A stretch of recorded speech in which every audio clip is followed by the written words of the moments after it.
तर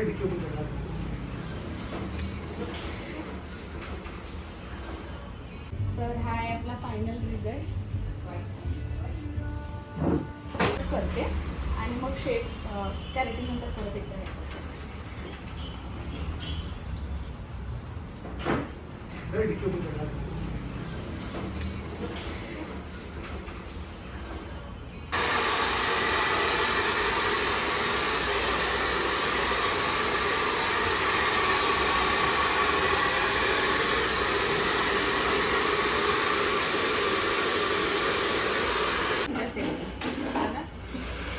प्रोडक्ट काढून घेऊया.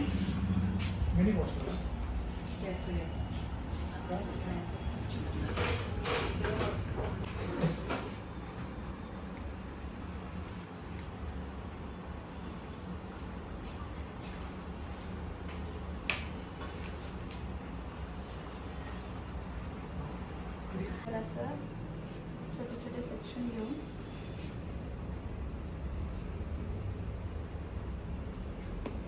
डॅप करायचं आणि ॲप्लिकेशन करायचं.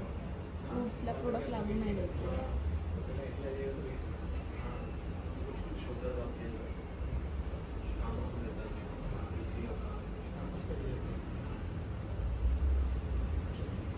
आणि मग कसं फोन करायचं, थोडंसं घ्यायचं.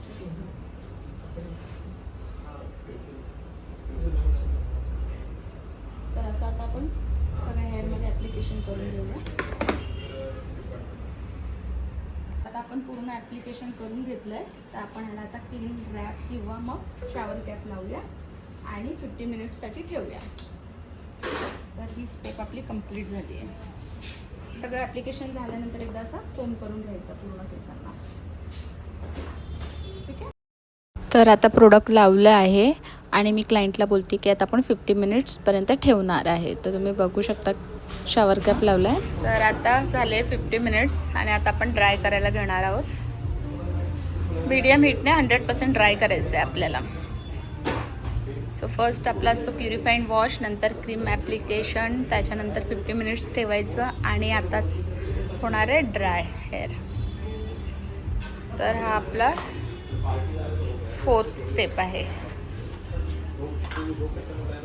मीडियम हीट हा. आणि ह्याला आपण फक्त ब्लास्ट ड्राय करणार आहोत, ब्लो ड्राय नाही. तर आता आपण मीडियम हीटवरती हेअर ड्राय करतोय. ड्रायच्या आवाजामुळे माझा आवाज तुम्हाला येत नसेल, पण मीडियम हीटमध्ये आपल्याला 100% हेअर ड्राय करून घ्यायचे. मी व्हिडिओ बनवते म्हणून मला हे दोघे हेल्प करतात ड्राय करण्यासाठी हेअर.